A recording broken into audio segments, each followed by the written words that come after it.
Okay, so hi everyone. Welcome to the Believers Bad Kids podcast. I'm here joined with Marta. Um, she's the art creative designer from Believers Art, the NFT related to Bitcoin, and bringing this massive ecosystem and growing this massive ecosystem. And joined here we have Joe from the Bad Kids collection. And today we're going to be talking about, kind of the culture around NFTs, kind of how to create a movement and the importance of creating a movement. So, Joe, I'd like to have a quick introduction from your side about Bad Kids. Sure. Hello. Thanks for having me. So my name's Joe Kowalski. A lot of people know me as Cortland. I created Bad Kids, which minted back in 2022 on Stargaze. And it's still going. It's still a success. It's become kind of an icon within the Cosmos ecosystem. Still a lot of support there. So yeah, Maybe, Marty, if you want to give a quick introduction from your side. So hi, I'm Marta. I'm currently a graphic designer and an artist with an architectural background. So the NFT project was quite a challenge for me. It's the first NFT project I participated, but it's been real fun and discovery. So I'll start with you, Joe, and I'll start with the Bad Kids collection because in this collection you mentioned is a cultural kind of phenomenon in the Cosmos ecosystem. We would say. What was the idea behind Bad Kids, right? What was where that vibe came from where this culture came, and maybe if you want to talk a little bit if there was any inspiration going into it from past experience that you had or past NFT um, uh, maybe stages in the market. Yeah, I mean, I guess, it wasn't, I didn't kind of go into it thinking it was going to become a cultural thing. For me, it was just like an art project. And it really kind of came out of, I like watched the sort of NFTs take off and have like their moment, in like 2021. And I'm a designer, animator, artist. Like I had a bunch of friends like reaching out to me being like, hey, you need to get into this like NFT space. It's like really crazy. And I think I was like very skeptical for a lot of it. But then it was like, kind of the challenge of figuring out something that could be this like collection that's like procedurally put together. It was like a fun like design problem.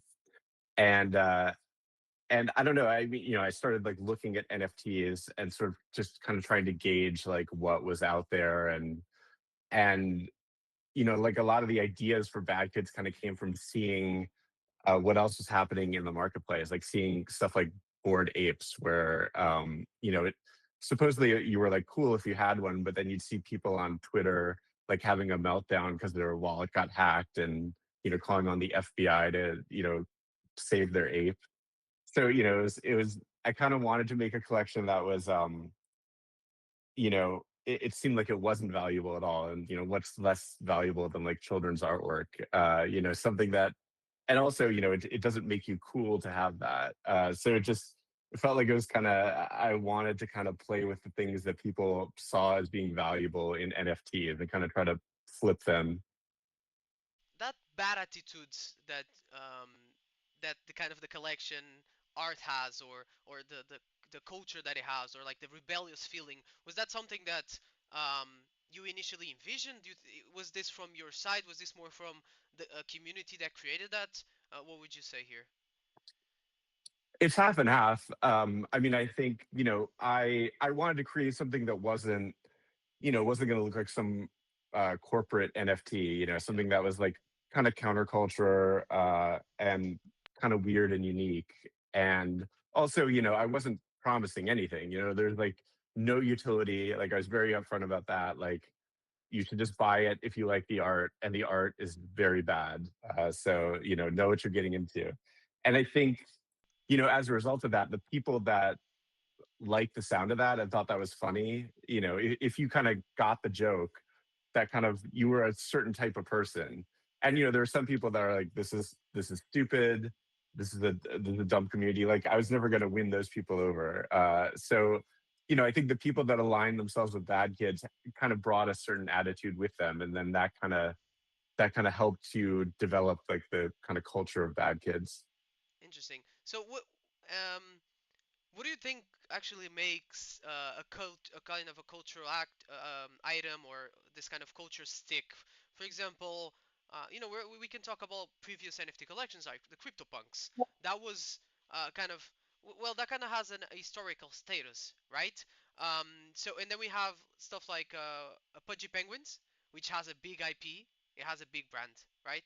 So how do you think we compare that to you know some of the other roots of being like a cultural icon? Where do you think kind of Bad Kids also fits in there in comparison? Well, I mean, bad kids is I mean, it's funny because it wasn't like it was like the number one NFT in Cosmos out of the gate. There'd already been NFTs on like Terra before that collapsed, and there was Stargaze Punks. I think was like the number one collection for like the first year mint, but it was like it had a dedicated following, and also those people just kind of I think brought in other people, and it was like a slow organic growth. So I think part of that was just it was sort of timing. It was sort of having the right people, and then like sort of they would the like people that were um a lot of people that were like building stuff in Cosmos had bad kids, so they had like a large audience, and I think that kind of aligned it with Cosmos in like a symbolic way that like people, if they were like kind of like, oh, it seems like all the important people have bad kids, I should probably have a bad kid too.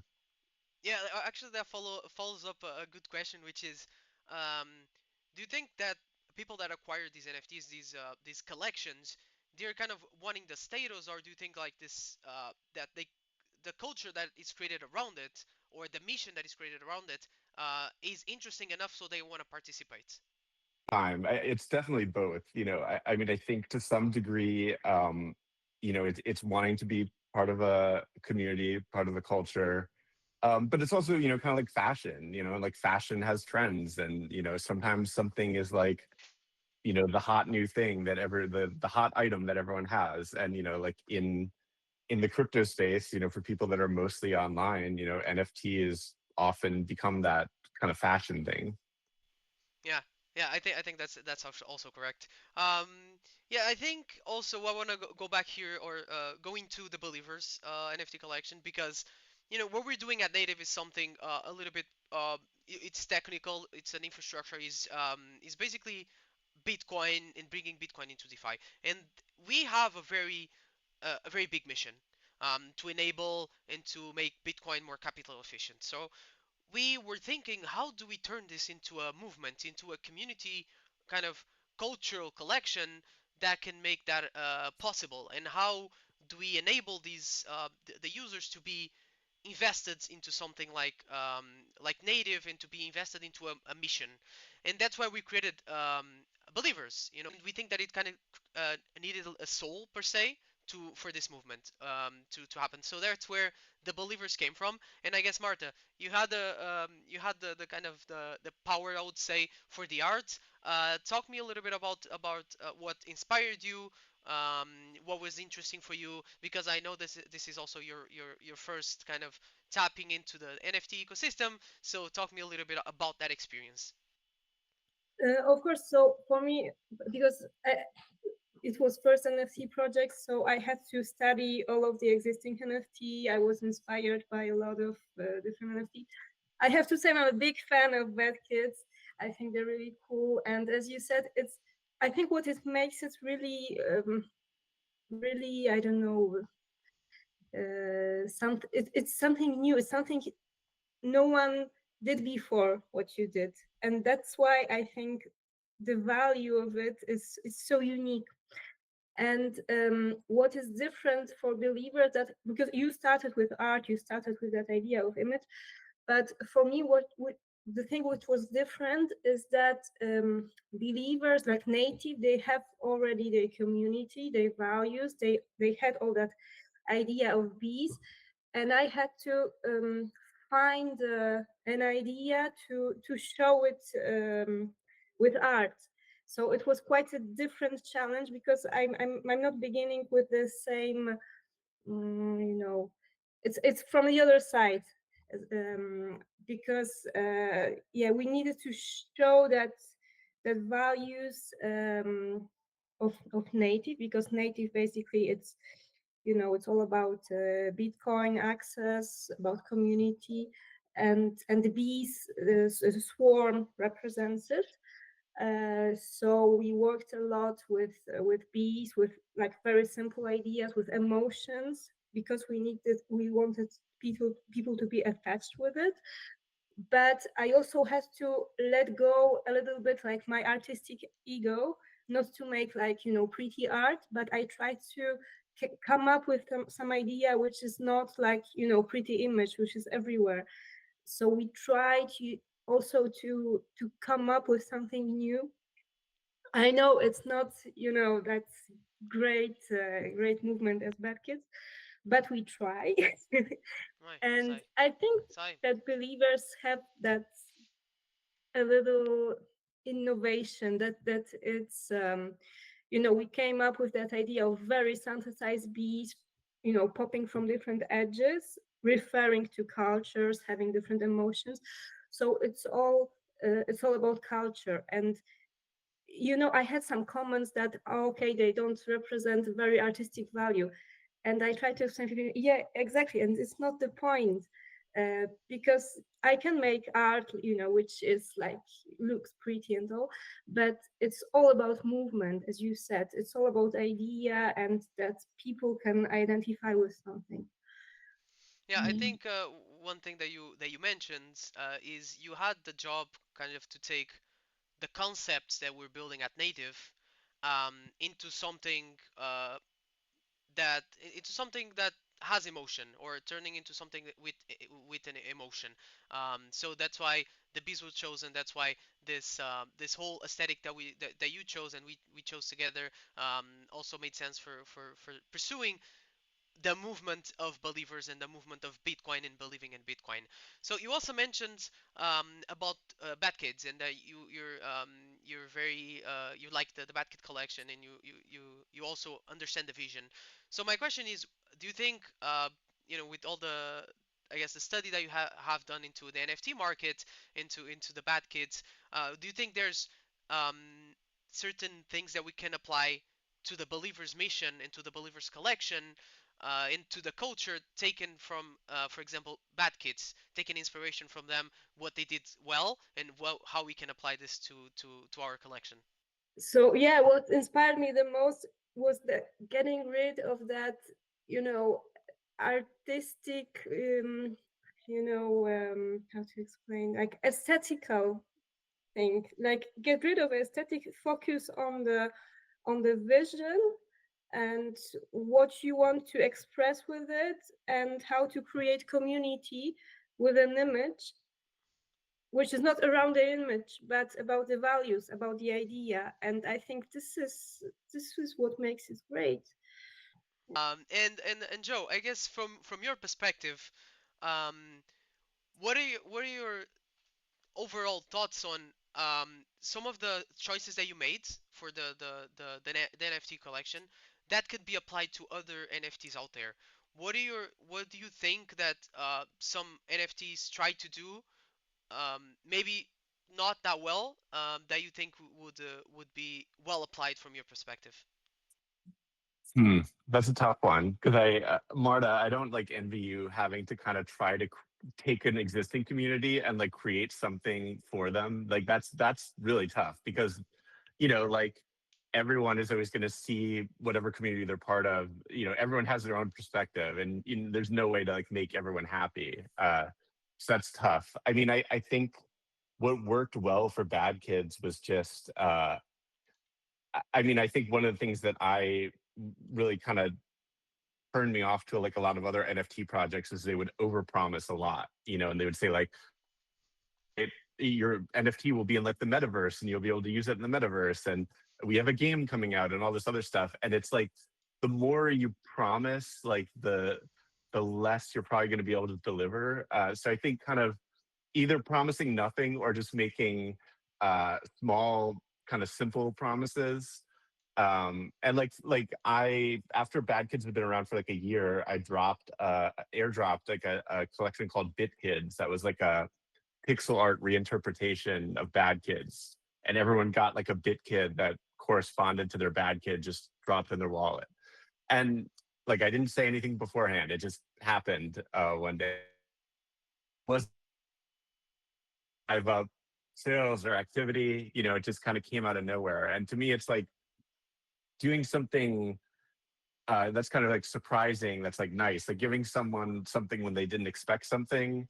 That goes a long way. And sort of the opposite of that, like promising something and then not being able to deliver on it, that really hurts the community a lot more. So I mean, that's my big takeaway is just, try to find ways to give people stuff, but don't sort of make those big promises ahead of time.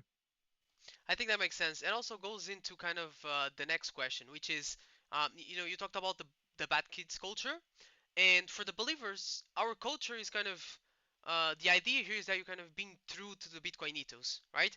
But also being forward thinking into the whole market, into the whole how Bitcoin is so important. So how do we take people who are passive holders of an NFT and turn them into an action like actual participants of the ecosystem or participants in the economy? Um, Marta, if you want to answer this, and maybe for Joe, if you see this transition happen in your experience in your NFT. I mean, for me, I think just like I'm not big on sort of trying to rally the community to do anything. Like Bad Kids really incorporates like there's a lot of like engineers, there's a lot of builders, there's a lot of it's just like kind of a cross section of all the different types of people in Cosmos. And I think one of the things that did help with that was just because of the timing. It like launched at a time when like the market was terrible. Like the like Terra had just like collapsed. Oh, yeah. Cosmos was in turmoil, and then FTX happened a few months after that. So it was like the whole crypto market was just falling apart, and the people that stuck around were the people that were like building stuff largely, and like the really hardcore fans. And so those were the people that kind of, and I stuck around too. What was I going to do? And those people adopted Bad Kids, and uh, they weren't necessarily like really shilling them, but if they were posting valuable content on Twitter and had a lot of followers, and people wanted to see what they're saying, and they had a Bad Kid as their profile picture, eventually some of those people would be like, "Oh, what is that a collection? Like, can I get in on that?" So it wasn't. eh, I think sometimes if you're just embodying good values of the community without necessarily talking about the community nonstop in a weird way that can be a lot better, just because like you're trying to sell something. You're not trying to sell something. Yeah, it makes sense. My thinking with this question was um, because we can try to guide a movement, right? We want to create this movement, but in this case, for the Believers collection, for example, is how do we make let's say, how do I position this question? Is exactly how do we turn this movement into something that people actually want to use or want to have something to forward to looking at. For example, we know that Bitcoin, and we've talked about this for quite a bit of time. Bitcoin is not used in DeFi. Bitcoin is actively um, very still in terms of circulating and getting yield and being used in DeFi. So we want to create a movement that expands how Bitcoin can be used, right? So it's just something difficult to expose to out there to the users. How exactly this movement can and will enable and will create a culture around using Bitcoin. This is our goal, and this is something. Obviously, it's a very difficult thing to achieve. It's something that we have the vision for, and we want to unlock this. But it's something that it's still hard to achieve as a end goal. But we think that native in the whole proposition of native is to actually allow this to happen with our technology, but also with the cultural movement that we're creating. So I guess Marta, a question for you, from the artistic side of things. How do you design something that people or a collection that people or makes people want to be active, makes people want to be a part of that movement? Yeah, I think that's why we referred in our collection to different parts of the culture, because in Believers you have lots of cultural references.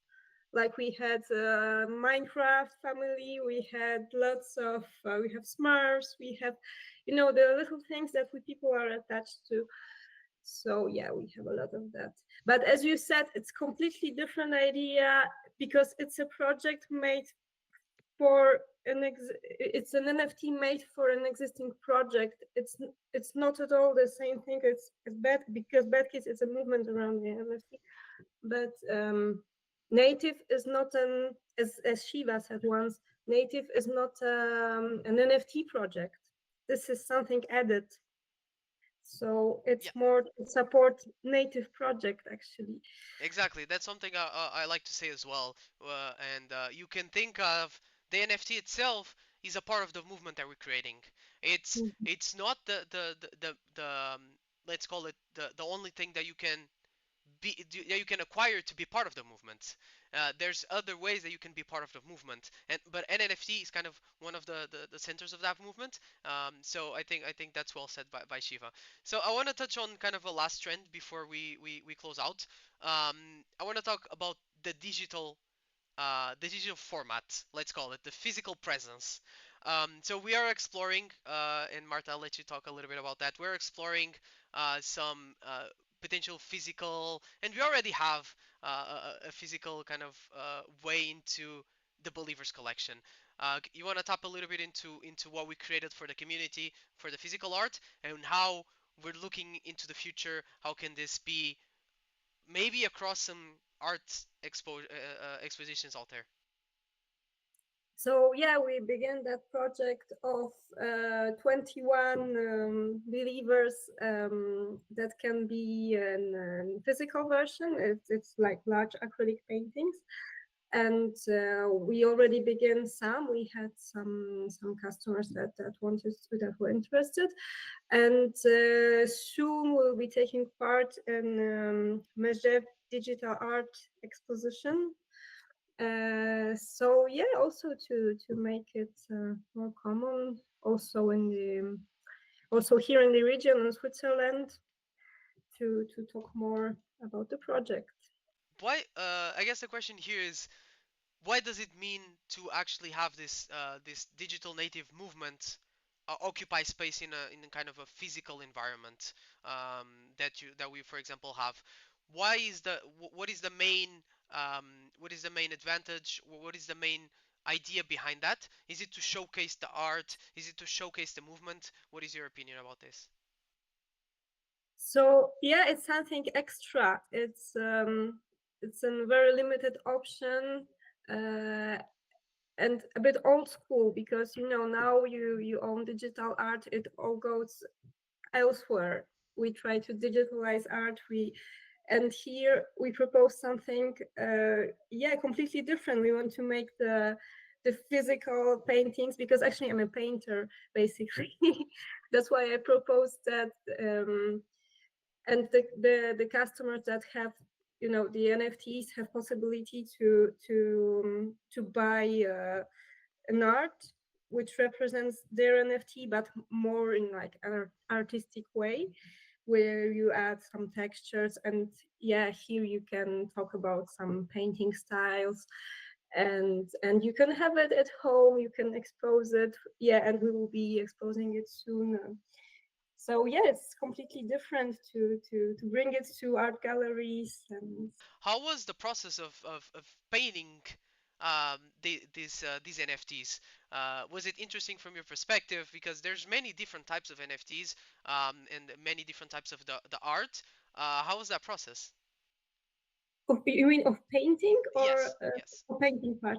Yeah, so at one side I had to be very exact with the NFT, that it has to be the same as NFT, but on the other side you want to represent some art.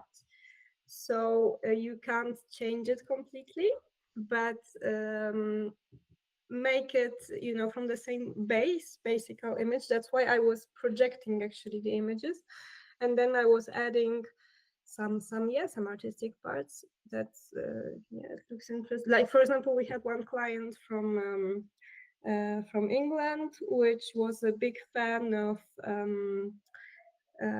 what's called um,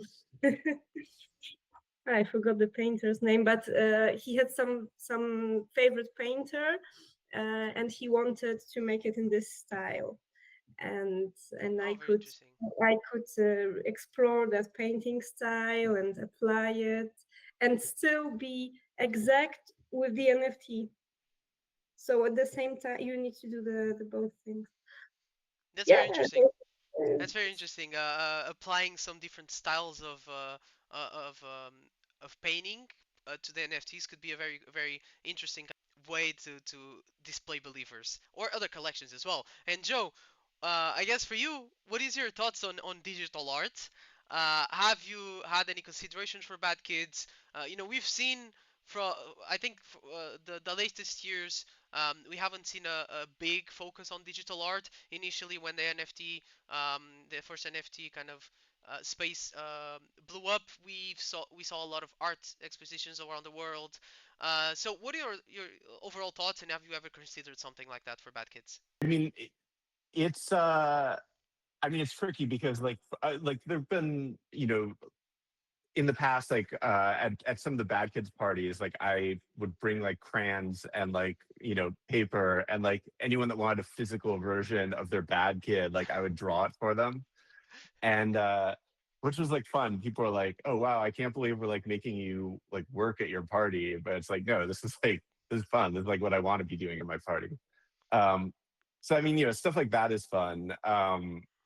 But beyond that, I haven't like looked at kind of like pushing it into like the physical art realm. That I do think that there's like opportunities there. I think, there's still a lot of like digital artists that are using NFTs to get their artwork out there.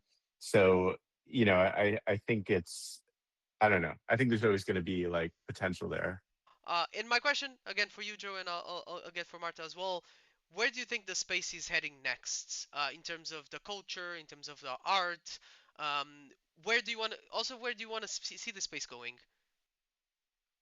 Oh man, that's a big question.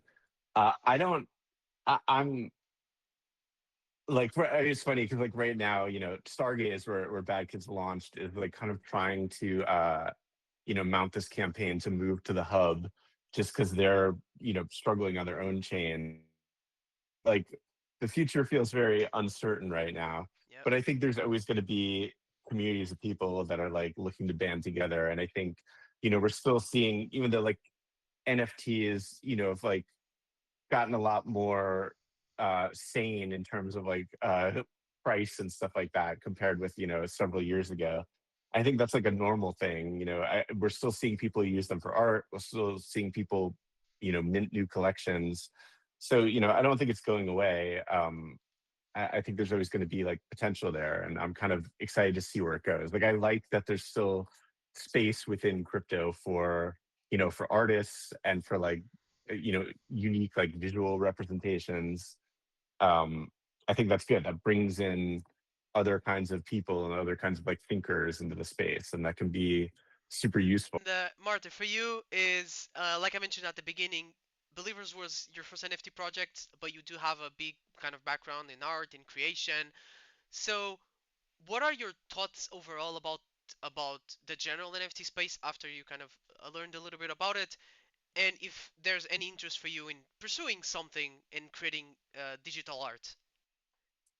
Yeah, I think as Joe said, it's still developing. The digital art is still growing, and there are lots of more and more NFT projects. And I will, of course, I will be interested to develop more of them. And yeah, and let's go with the flow. Let's see what happens. That's it. yeah, I do think the NFT space is big, and it's also it keeps growing. It keeps bringing in some more artists. So I think I think the next step would be, again, join those cultures, join the movements, create cultural movements that can bring people together and can expand the ecosystem, because that's really what I guess everyone is trying to do with the NFT space and with these cultural movements that are being created, such as the Believers and Bad Kids. So yeah, Joe, thank you so much. Martha, thank you so much. Please, follow Native, follow the Believers collection, and also don't forget follow Bad Kids, and follow their collection. And yeah, we'll see you later. Thank you, guys. Thank Thank you. you. Bye.